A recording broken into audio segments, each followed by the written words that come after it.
because you can go to some really dark places when you have these skin issues and your doctor's just like, sir, you're going to have to live with this. Because most of us have heard that speech, unfortunately. Right. But the reality is that when we dig deeper and we use it as part of the puzzle, we put it in that the whole matrix of what's going on, you can then find some really concrete, helpful steps to move forward and make some dents in what's going on.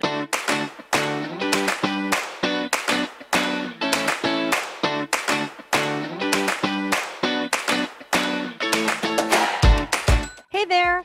Welcome to the Evolving Ageless podcast. Remember, this is the enlightened woman's antidote to aging. And I am your host, Michelle Dreilich, and I am on a mission to change the way women age. And so each week I have experts in their field join us, whether it's medicine or health and beauty, and we talk about all things related to helping us live ageless. Okay, so today we're going to talk with an expert in the area of skin. So, as women age, we find ourselves often with rashes, eczema, hives that pop up at certain points in our lives, maybe even psoriasis. And those skin conditions over time very often stump conventional practitioners, conventional doctors. And so my guest today, Jennifer Fugo, has a master's in clinical nutrition. She's a clinical nutritionist, and her role is empowering women with skin issues to develop an understanding of the root causes of those issues. And then they work together to develop a care plan to actually reverse them once and for all. Because I know women out there that are suffering and are just using creams, topical creams, but the problem is on the inside.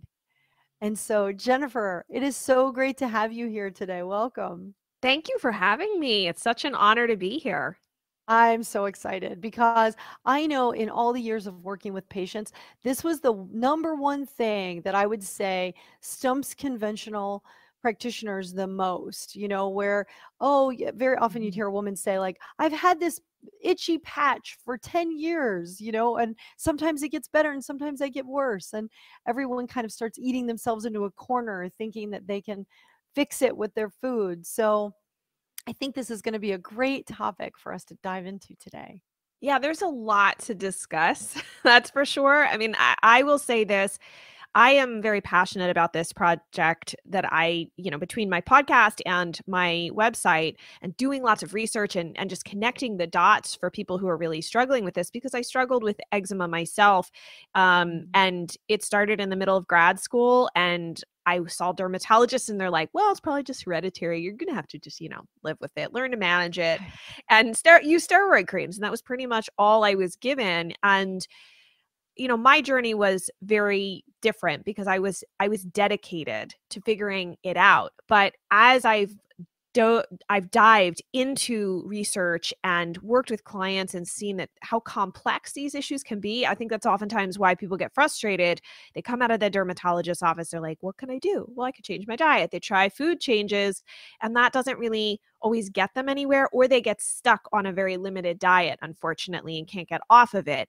And so I wanted to look deeper and say, well, I don't want to just manage it. Even if it's with food, I don't want to manage this. I want to resolve it. I want to figure out what's driving it. And so that's where my passion for this really comes from. I love what you just said. I don't want to manage it anymore. I want to resolve it, right? So, and that goes across the board. We talk about this all the time, that we're all just evolving, right? We're in a state of evolution. And anti-aging and being ageless is one of those aspects of evolving. But, very often as we age, we just learn to deal with things and we compartmentalize them and stuff them away and say, as long as I can keep it under control, I'm okay. But I think what you're suggesting, or at least I know what you're suggesting, is that we can reverse this. These are things that we can actively work on. And it's also a sign from your body that it needs support. And I believe personally that, we go through life feeling like our body is one thing and everything else is what we have to attend to. And when things in the body, like symptoms, for example, start to, initially it's like a tap on the shoulder, like, hey, I need you to kind of pay attention to something. And, maybe it's a little itchy, little dry, your skin, and you just ignore it. You put stuff on it and you go about your merry way. But eventually, I work with people where they can no longer ignore these issues. It is basically like a big crane that plows through their life, and you've got this wrecking ball that's destroying their ability to go to work. They can't sleep. They're so itchy. They're driving themselves nuts. They wake up scratching themselves in the middle of the night. And just the way that they look for them feels so embarrassing, because we do tie a lot of our self-worth and self-confidence to the way that we show up in our appearance. And while I totally understand, none of us want to be like, yeah, I'm so vain. None of us want to be like that. The reality is that we do. There is something to be said when you feel good and you feel like you look well, you feel better about yourself. And so a lot of women lose their sense of confidence and self-worth when they can't address these issues, and so they cover up. They, in the summertime, will not wear short sleeves or shorts or bathing suits because of the rashes and the stares that they get. So I'm excited to kind of like dive into a little bit of the reasons why with you, because I think that it might help give somebody who's suffering with this some ahas that they probably haven't heard before. Yeah. And so, okay, let's talk about this. You've uncovered how many different root causes, because very often we think of, oh, well, there's probably just one or two reasons why this could be happening to me. But I think this is all part of working in a functional space and understanding how to go deeper and find the root cause. So, how many root causes are there that you've uncovered to skin issues? So 16. Yeah, And I will right. I will say this, it does not mean that you have all 16. That's a really Right. important point here. And it underscores why what may work for one person may not work for you. Because if their issues, say there are 3 to 5 different root cause issues, are different from yours, their approach is not going to work. It's not going to address the issues that are ultimately underlying why you have these specific rashes. And I will say this too, someone who may be thinking, well, wait, I have eczema, but what if somebody else has psoriasis listening to this? Can it apply to me? Absolutely. Because I work with women that have eczema, psoriasis, rosacea, chronic hives, lichen sclerosis, tinea versicolor. So there are many similarities. It's just there's variations in how some of these issues show up and things you have to keep in mind that where they differ. There are some divergent points.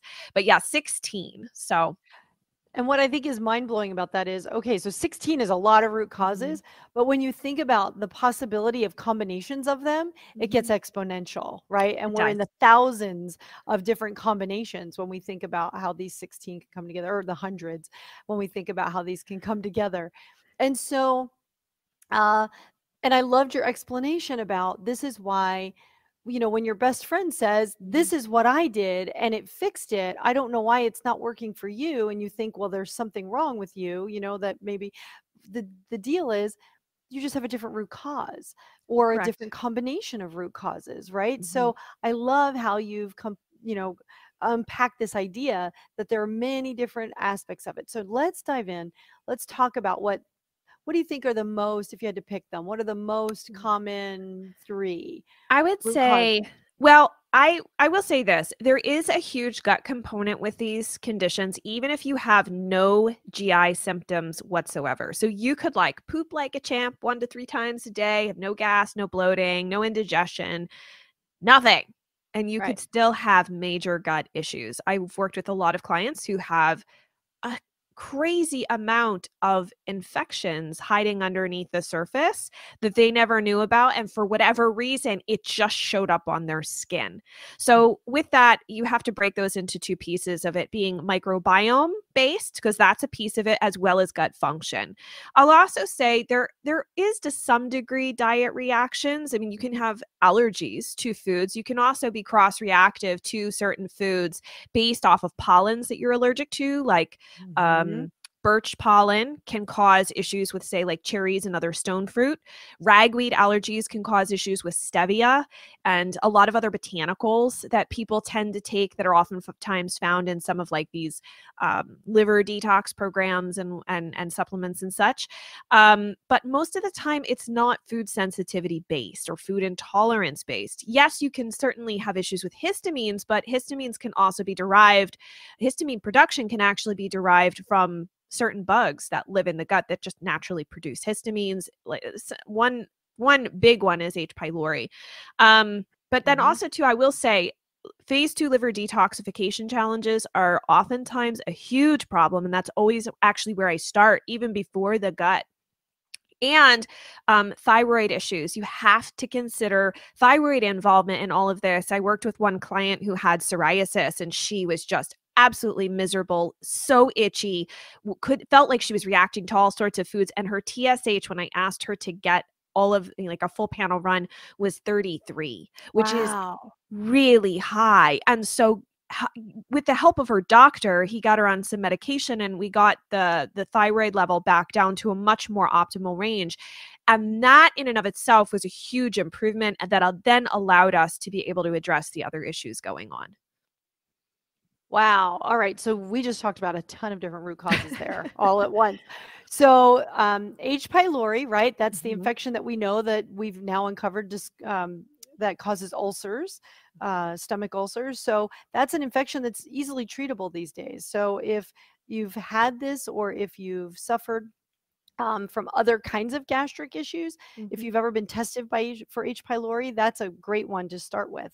Some of the signs of there being small bowel kind of bacteria in there, one of them that I've always noticed is that by the end of the day, people almost look pregnant. Like their bowel extends so much that they bloat. They call it bloating, right? Oh, I'm so bloated.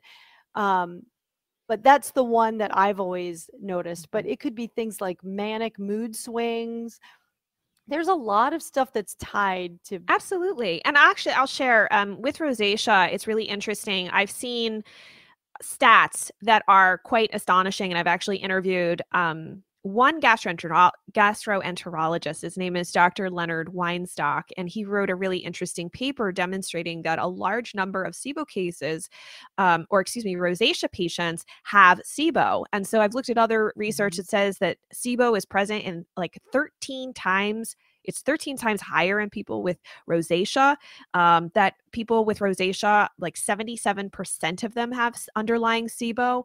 So there's been some really interesting research about that. It does not mean that everyone has SIBO who has rosacea, but it just points to underlying issues that need to be looked at. And that also includes, I should add, ocular rosacea, which some people get the redness in the eyes first, and then it'll move to the face. So you should consider, regardless of which one you have, or if you have both, that you do want to look in the GI tract. And also too, H. pylori cause a huge amount of problems. However, so the stats are like 50 to 60% of the world's population has H. pylori. However, of that population, 30 to 35% have no symptoms. And so that makes it very difficult. We could say, well, but I have low stomach acid. You know, I've done one of those tests or whatever. My doctor told me I have low stomach acid, and that's great, but it has a mechanism in it that allows it to neutralize your stomach acid, and that thus allows it to thrive. But it can contribute to histamine issues. I was actually telling my husband this morning, I worked with one client who had really bad eczema, super itchy, but was on 2 inhalers because of how bad her asthma was. And all of her symptoms together, I said, you really ought to go back to the doctor and ask for an H. pylori test, which, by the way, for anybody listening to this, you can actually go ask your doctor for that. It's very common for them to test for it, and it's available at pretty much every local lab. It's either the urea breath test, a stool antigen test. Sometimes they'll do blood tests, and you can buy stool tests on your own. But she had H. pylori. She chose, because of the severity of her symptoms, to do a triple antibiotic therapy. And by the end of it, she was off both inhalers. And she said she basically only needs to use one of the inhalers like maybe once a week now. So huge, huge improvement in a symptom that we weren't even really measuring, but she has noticed a really great improvement in her skin as well and her energy. But it just goes to show you that, like, no doctor, she's been to tons of doctors and they never looked for it. So it's worthwhile to consider that there may be bugs that have kind of hijacked your digestive system. And while you might be like, oh, but I take this probiotic or I do this or that and I'm good, you're managing issues. And so the whole idea is to look deeper and say, what exactly is going on? Because, and the importance of that is that the microbiome within the gut actually communicates to the microbiome of the skin. So we do have a microbiome on the skin, and they do that through a bunch of different mechanisms. But one is butyrate, which is a short chain fatty acid that your gut bugs produce when they encounter fermentable starches. So like those FODMAP type foods. And so if you don't produce enough butyrate, you're number one, it's a problem for your colon, that large bowel area, but it also is now sending us a signal, so to speak, because there's a lack of it, that there's dysbiosis there. And so we tend to see dysbiosis at both, like, I almost think like the gut microbiome is like command central, and that sort of determines what happens in other areas. So it makes it easier for Staph aureus and other pathogens to gain access to the skin microbiome and take over all sorts of things. So it is worthwhile to look at what's going on in your gut. I love it. Okay, so gut, huge. We're going to likely keep talking about this. We talked about H. pylori, meaning there's an underlying infection. Again, there are 16 of these, so we're not going to get to go into all of them today. But the one thing that you mentioned that I really want to highlight was phase 2 biotransformation. So this has to do with the liver. This has to do with the way the liver removes toxins from your body. And I just want to preface it. I always say this when we talk about toxins. You know, it's a very real process that your liver does. It's one of the 8 major things that it does. And if you know, we hear about detoxes, and unfortunately, I think the media has kind of taken this idea of detoxing to a whole different level that is real or not real. But what we're talking about specifically is, you know, when you drink caffeine, you feel a buzz until you don't. When you've stopped, it's because your liver played a role in metabolizing that caffeine. Same with alcohol. We drink alcohol and we feel the effects until we don't. And that's when we know that our liver has done its job to remove or to neutralize that toxin, right? Because we can die of too much of any particular substance that has that causes such a drastic reaction in our bodies. So I just want to preface it that way when we start talking about issues like that, because sometimes people can't put their heads on what a detox really is because they're used to hearing about juice cleanses. Right.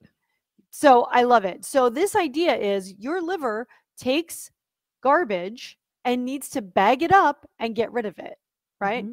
And so sometimes people come to us, right, with there's genetic reasons why you don't do this well. What are some of the other reasons why people don't perform phase 2 in their liver very well? Well, actually, before I even share that, I do want to make a point with the genetic reasons. So there can be a genetic reason why we have difficulty dealing with, like some people will say that they're sensitive to sulfur. And that can drive itching. So some people, not everyone, but it's actually not, it's something that you could try and test out on your own. There's a little known micronutrient called molybdenum that when you take it in kind of like a little bit more of a higher dose, like not the tiny doses that may be in your multivite, like a really good quality multi, sometimes that can actually help people with their itchiness. Not all the time, but sometimes. That said, phase 2 detox is one of the things of the body that people think like, oh, I got to do a liver detox. And I'm like, no, actually, those pathways require nutrients in order to run.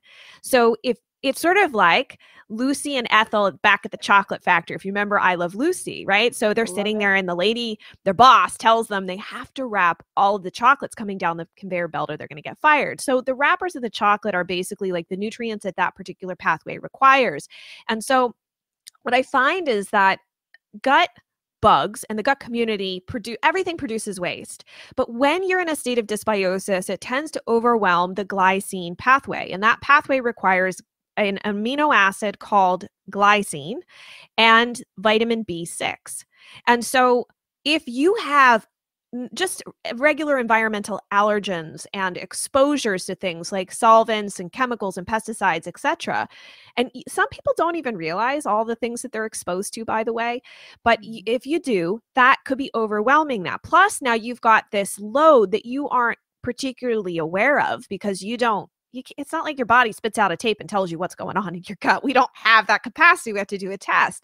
And so the body, this pathway in the body gets overwhelmed, and there's not enough glycine and B6 available to package all of these things to make them more water soluble so you can get them out of your system. And so if you remember, Lucy and Ethel are trying to wrap all these chocolates. The pathway goes, or the conveyor belt, excuse me, goes faster and faster and faster, and they're putting them in their blouses and the hats. They're trying to like get rid of the chocolates.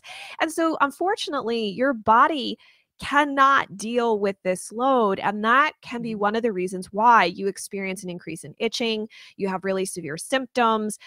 One clue is if you wake up in the middle of the night, usually sometime between I find 1 to 4 a.m. People are like, I wake up multiple times, or every night I wake up at the same time, and I wake up at that time. Another clue is if you wake up at that time and you are sweated and really hot. So you have the cold, almost like the sweats in the middle of the night. That usually is a sign to me that there's issues going on within the gut and it's overwhelming your liver as well. And so a really simple thing that your listeners can test out, and actually I recommend all clients begin there, is you get some glycine powder, which is really inexpensive. And you can take 3 grams in the morning. And then if you find that it's not quite helpful enough, you can take 3 grams later in the day. And 3 grams is actually not that much. And you can just put it in some water, swirl it around and drink it. It will help to feed that liver detox pathway. That is so clever. I love it. I've never heard of that before. So, right. So I love it. And the conveyor belt is the best analogy I've ever heard. I've never thought of that myself. I love it. So, okay. So now we've talked about liver detoxification and the role that it plays. And again, these can happen in combination. There can be, dysfunction going on in the small bowel. All these things kind of come together, right? So tell us why. So here's one of the things that I've noticed. I have environmental allergies, right? And I manage my gut and my diet pretty closely. But I notice that when my environmental allergies are high, that's when I start to see some skin stuff, right? So let's dive a little bit deeper into that. I think that is such a common occurrence for people. It can be. And especially now in this, right now in Philadelphia, everything's blooming. So we have a lot of pollen. And what's very interesting is that, and this kind of comes from a doctor of Chinese medicine that I spoke to on my show, Dr. Olivia Friedman. She had said to me, the GI tract is very similar to the barrier, the skin on our exterior body. And unfortunately, when we have inflammation on the outside, it's not uncommon to see inflammation on the inside. And so, we have to think about maybe not that it's skin and beauty and all that stuff, but more from a barrier perspective, that there can be issues with both.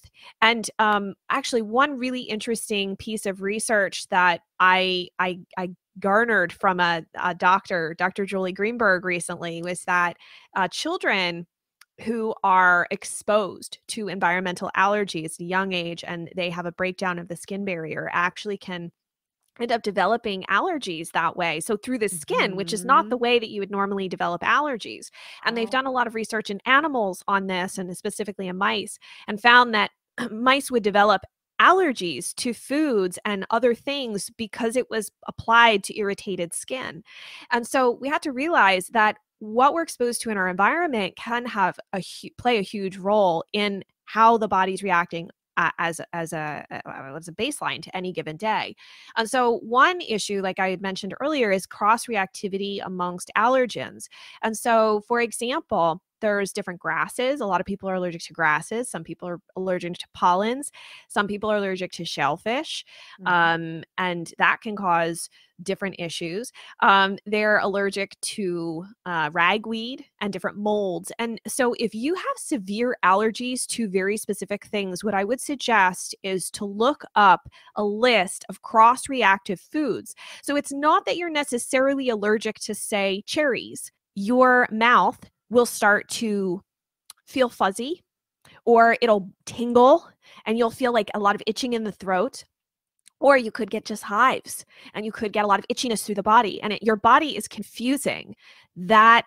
And a lot of times, from what I've been told, it's in the skin of these foods. It confuses the proteins in the skin with the allergen that you are allergic to. And so, unfortunately, that's why there can be, people will say, oh, I find that with stevia, it really bothers my stomach. And for a long time, it didn't make sense to me, because I'm like, it doesn't bother me at all. Most people don't seem to be bothered by it. But people who have real severe ragweed allergies may be better off avoiding products with stevia in them. So you really want to look at these lists. And especially if you find that you're very sensitive to herbs. So if you've done a lot of like detox products and they've milk thistle, and or you like to use calendula. Calendula is a great herb. It's great for the skin. It's very soothing. But for some people, depending on their allergies, they may be cross-reactive to calendula. And so this is a really great opportunity to kind of dig into this and see like, hey, maybe I'm exposing myself. Yes, they're natural products. Yes, they're natural things that other people find beneficial. But for me, they just don't work. And so, that may be a time and a place where if you're trying to figure things out and you are very reactive to things, I would suggest working with somebody so that you could do like the simplest possible, protocols and whatnot. I would also suggest, if you have protein powders or greens powders and all these different things loaded with all these different ingredients, it's time to go, single ingredient things. Get rid of all the extraneous. I know they're good for you. I know they help and they're supportive in the antioxidants. I get that. But when you're dealing with more allergic issues, that's the time to pare everything back and go simple and start to figure out what the actual issues are causing the inflammation underneath. Because ultimately, if you can get the reactivity down of the mast cells and this histamine reaction, you can really start to feel better. That's great. So you're honing in on something that we should probably explore a little bit with it, which is this idea behind elimination diets too, right? So very often, when someone comes in and they've got different issues that are confusing or conflicting with one another, not a clear path, exactly what you're suggesting, right? Back off on everything, go clean, go simple. So talk about the relationship between elimination diets and things that you find in the skin as root causes. I will say this, there are some helpful things that you can do with diet. Like, I do generally recommend that people remove gluten. I would say you could test out taking out dairy. And some people with eczema, for whatever reason, and I don't think it's clear in research as of yet, but they do react more to chicken eggs. That's not everybody. Again, you are unique. That's an important point to remember here. You are not everyone, and this is not across the board. Gluten, I think, is better to remove because it creates that inflammation within the gut, and it also has shown in research to cause an increase in what they call leaky gut or gut permeability, so to speak. And that happens in actually all people. It just depends if you have the tolerance for the gut to return back to the state it was in before exposure. So as far as elimination diets are concerned, if you're eating the standard American diet, it'd be time to clean that up. Try to reduce the amount of chemicals and various food ingredients that you're exposed to, right? So if you're eating like Ritz crackers, might be time to try like Jilts crackers, which are very whole food ingredients. They're very simple, and there's not that much in there. But that said, I just want to caution people from thinking that the more foods they remove from their diet, the better off they're going to be. Because I have worked with people that have whittled themselves down to 5 foods, and they still have skin rashes, and they are like, but Susie said she did this and her rashes disappeared and her story is similar to mine. The problem is, again, it goes back to that root cause issue. What are your 3 to 5 different root causes? They may be different than Susie's. So for her to remove those foods and deal with it in that way, perhaps that was helpful. But there's different elimination diets based on eczema, rosacea, psoriasis. But the problem is most people get stuck on them or they'll find some amount of help, but again, it's just managing the symptoms. And for me, I'm like, okay, well, the food sensitivities aren't causing the issue. Ultimately, the microbiome and poor digestion are what is resulted in this initial train wreck, so to speak. And then the food becomes a trigger because those partially undigested food proteins are able to enter the body in an unnatural fashion. However, and I'll go back to this person that I had shared, this client, about the thyroid issue where her TSH was 33. She had tried vegan. She had tried all sorts of elimination diets. She was afraid to eat almost anything at that point when we met. Mhm. And by identifying the thyroid as the problem and then addressing the gut issues, she eats almost everything now. So that's my goal, is to get clients, and when I say everything, I mean healthy, whole foods, not like Sure. going to McDonald's. I want to clarify that for people to think like, I'll just go back to the way it was Anything. before. No, this is a life change. It's a wake up call. But that said, my goal is to get people back to the most varied diet humanly possible, because while food is nutritious, it also does bring us joy. It helps bring us together. And B, I believe that the more variety we have in our diet, the more variety of the microbiome we will also have. So it really promotes biodiversity in a sense. Mhm, mhm. And it also gives us more variety of nutrients, specific nutrients. So I think in general, it's a win-win from so many different angles, that if you think you're going to solve this just from an elimination diet, you might be one of the few that does, but most of the people I work with have done pretty extensive. They've tried low salicylate, sugar-free, dairy-free, egg-free. I mean, I could nightshade-free. I could Absolutely. laundry list out everything, even AIP, and they just have not gotten anywhere. And it's because of these hidden things underneath that no diet was ever going to fix. And here's what I love about that. So clinically, we think of an elimination diet as a test. Mhm, That's how you and I and mhm, other practitioners think of it. I think very often many conventional practitioners think of an elimination diet as the first step. And I think what happens is patients or consumers start to think that, okay, I need to keep eliminating these mhm, foods to make sure this is how I'm going to live. But it really is just a test. mhm. If you can take all of these common offenders out of your diet and things get better, bing, that's information. That tells us something that actually guides us to your gut, right? Mhm. It doesn't say, "Oh, the problem is eggs and gluten and dairy," which are really common in eczema, right? Those 3 keep popping up in eczema, but that doesn't mean that they're the root cause.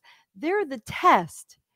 And then we get a positive test and take that to the next level. So, And I'll also add to that, I for love people it. that will come across salicylates as being a trigger for eczema. For some people, they are, but Mhm. that's actually not a gut problem. That is a phase 2 liver detox problem. So if Ah, you there, react, nice. and salicylates are very healthy foods. I mean, Yes. you're looking at a lot of dark leafy greens, etc. So Mhm. the point is not to demonize foods. The point is to say, like you said, it's a test. What is the test? What is that data telling us? And how can I apply that in my unique situation so that I can use it as a stepping stone toward resolving the issue? So in that particular case, I'd say, okay, you have an issue with salicylate foods. We need to do more glycine and B6 because those are processed down that glycine pathway. And maybe we So add good. in some molybdenum as well, because that can be involved as well. So again, not using it as food is the devil, food is a demon. Why is food turning on me? Why is my body turning on me? And that can happen because you can go to some really dark places when you have these skin issues, and your doctor's just like, sir, you're going to have to live with this, because most of us have heard that speech, unfortunately. Right. But the reality is that when we dig deeper and we use it as part of the puzzle, we put it in that the whole matrix I of what's love going it. on, you can then find some really concrete, helpful steps to move forward and make some dents in what's going on. That's fantastic. So here's what I'd like to do. I'd like to do almost a little rapid fire. Like, let's talk about each one of the major skin things that we see, and then you chime in with, and they'll have commonalities, but there are always some, uniqueness to each of them. So let's start. We've talked about rosacea, Mhm. and you talked about H. pylori and low stomach acid with rosacea. So let's talk about uh, hives. Ooh, Hives that just come and go. yes. What do you see is usually under there? Can be H. pylori, can be Mhm. blasto, can be other like Klebsiella. There's actually Blastocystis hominis. and there's Uh-huh. also several strains of Klebsiella that like Oxytoca. There's several strains that produce histamines themselves. So you might be producing histamines in your gut, and you're like, I have to avoid all these high histamine foods, when in reality, it's your gut that's hijacking everything. So Klebsiella and Blastocystis hominis are pathogens. Mhm. They're a form of bacteria. So that's what we're talking about. So in the gut, there's an overgrowth of a certain kind of bacteria that tends to cause these hives that come and go. That's really cool. I've never heard of that. All right, good. So that's hives. The next thing is, let's talk about psoriasis. And So psoriasis is tricky because it's an autoimmune disease, right? it So, is. That said, there's if your skin is itchy, that's a really big clue that you have dysbiosis of some sort. So there's probably some bugs hanging out there that shouldn't be. That shouldn't be there, or they're in too much. Like maybe you have too much E. coli that normally would live in the gut but shouldn't. That said, there is a significant liver involvement. So there's a high rate of non-alcoholic fatty liver disease with psoriasis. So you need to keep that in mind.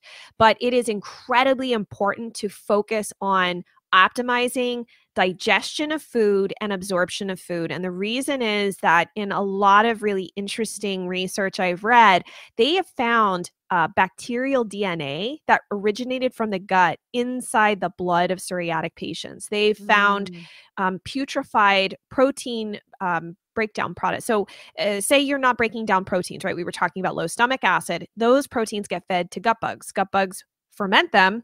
That process is called putrefaction, which is as mhm. awful as it sounds. And so they have found these byproducts lodged in psoriatic plaques. And initially they thought the plaques produced them. And then later on realized, oh, this actually came from the gut. So making sure that you're chewing your food is integral, right? We don't have teeth anywhere else in the GI tract. And then identifying what's going on with stomach acid, and if you need to initially, it's not doesn't have to be forever, but you may need to supplement with something, that a digestive aid that's full spectrum, that has betaine, HCl, enzymes, and bile, to make sure that everything is being digested and absorbed optimally. So we're keeping the food for yourself as opposed to necessarily feeding it to gut bugs and making very expensive poop. That's great. Oh, psoriasis is good. That's a great one. All right. So we did psoriasis, we've done Rosacea, rosacea, chronic and we've hives. done chronic hives. So let's talk about eczema. Sure. I mean, a lot of these things apply to eczema as well. I will say this, there tends to be a high rate of staph overgrowth on the skin. So you want to keep that in mind. What may look like a flare to you, like, oh, I'm having an eczema flare, may actually be a staph infection. So it is important to Mhm. get that checked and to understand and educate yourself on what the symptoms of a staph infection are. There are some great options for just like a topical skin issue, number one. So there's and I'm not associated with these companies at all, but they have worked for my clients in case someone's looking for it. So Indigo Calm Balm is one product that can be really helpful. It's a probiotic skin cream. The second is called Glad Skin. It's not the cleanest of products, but it actually has clinically shown that it can help reduce staph and help people who have chronic staph overgrowth. And the last thing I will mention about eczema is that you can have issues where we talked about leaky gut, but you can have leaky skin. And so there's a protein called filaggrin that requires a lot of an amino acid called histidine. So we talked about glycine and histidine today, but histidine in order to produce it. And it's sort of like the mortar mix between the cells, so to speak. And so you want to keep the skin barrier nice and healthy. And so there has been research showing that supplementing with 4 grams of histidine daily in the morning can have an effect as similar to a mid-potency steroid cream.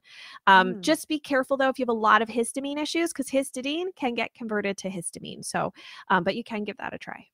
And then seborrheic dermatitis, which is dandruff. My husband suffered from this quite badly, and there can be a connection internally in the GI tract of your immune system becomes sensitized to candida and other fungal organisms, and then it gets confused and it starts looking for fungal organisms elsewhere, and it finds malassezia, which lives on the skin in the sebaceous areas like our scalp, our eyebrows, the beard area, and different parts of the chest and such, where it tends to show up.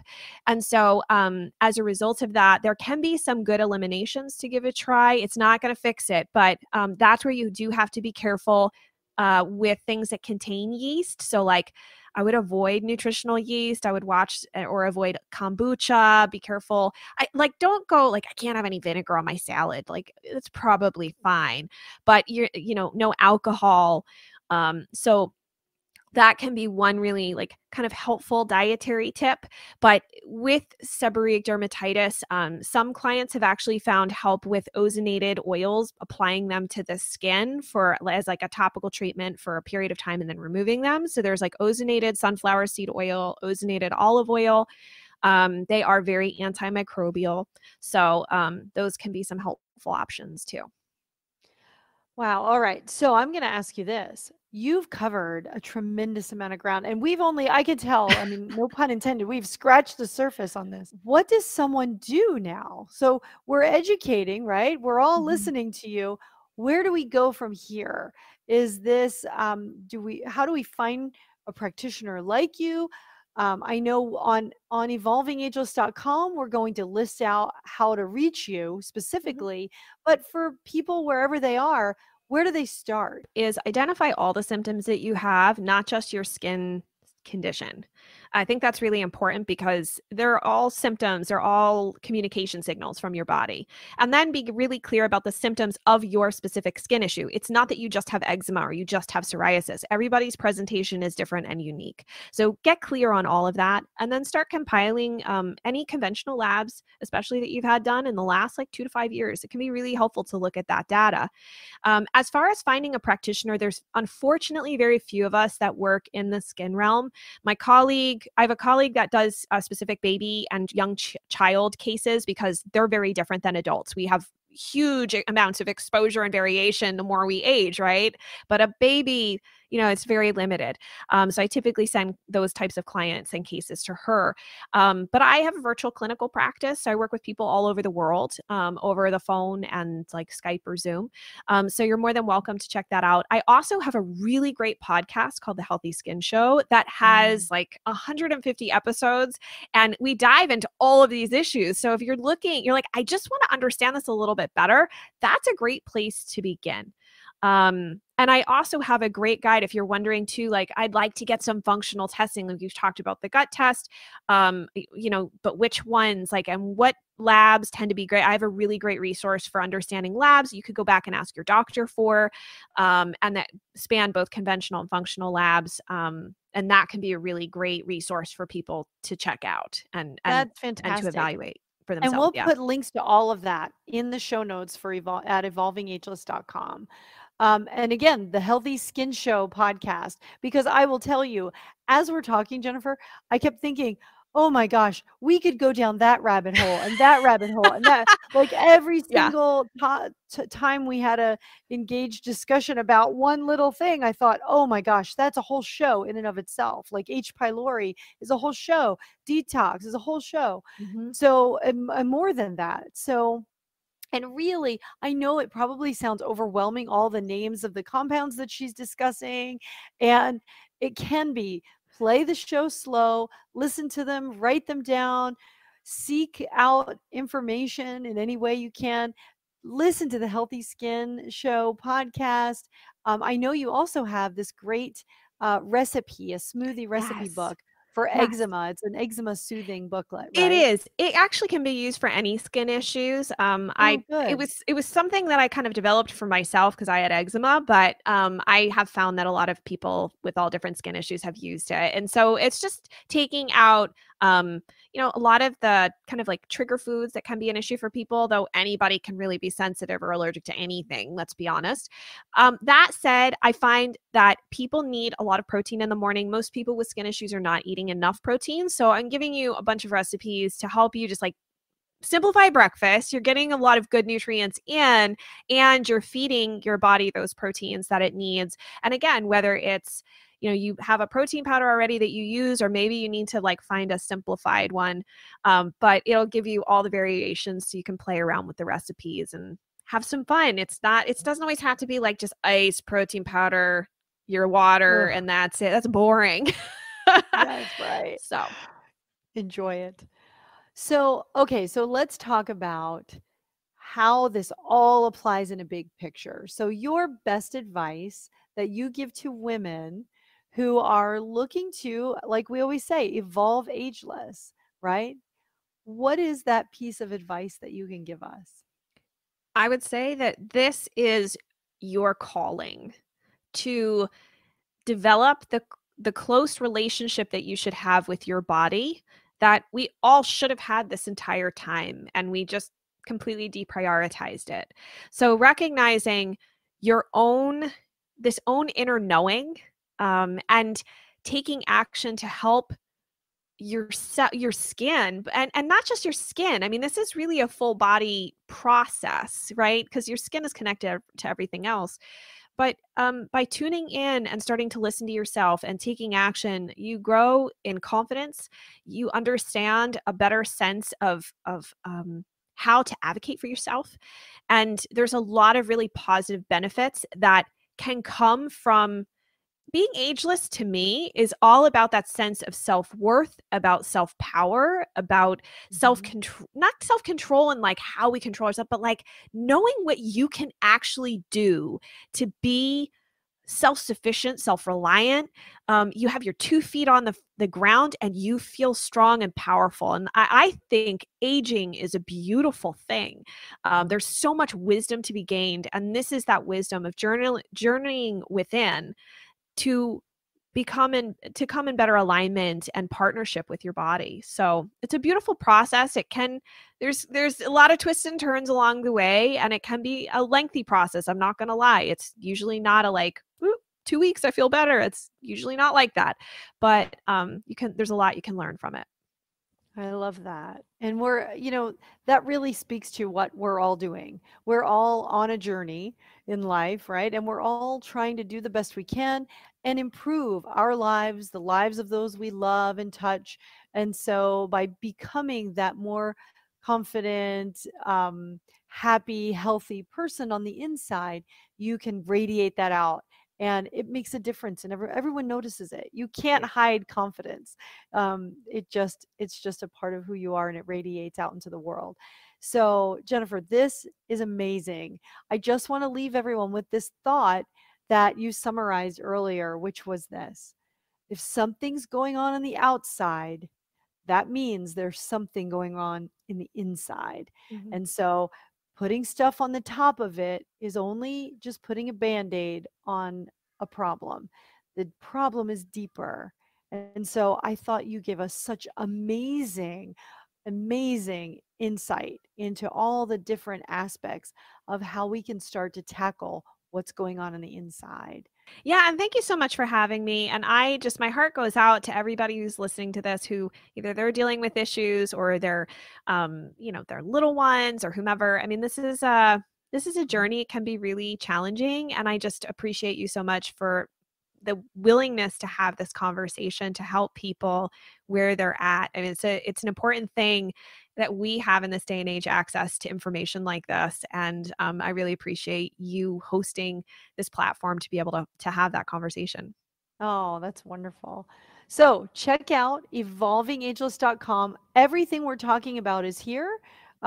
You'll be able to download any of the guides that we talked about and link through to find Jennifer and continue those resources that we discussed. And also, don't forget the Healthy Skin Show podcast. It is a favorite. All right.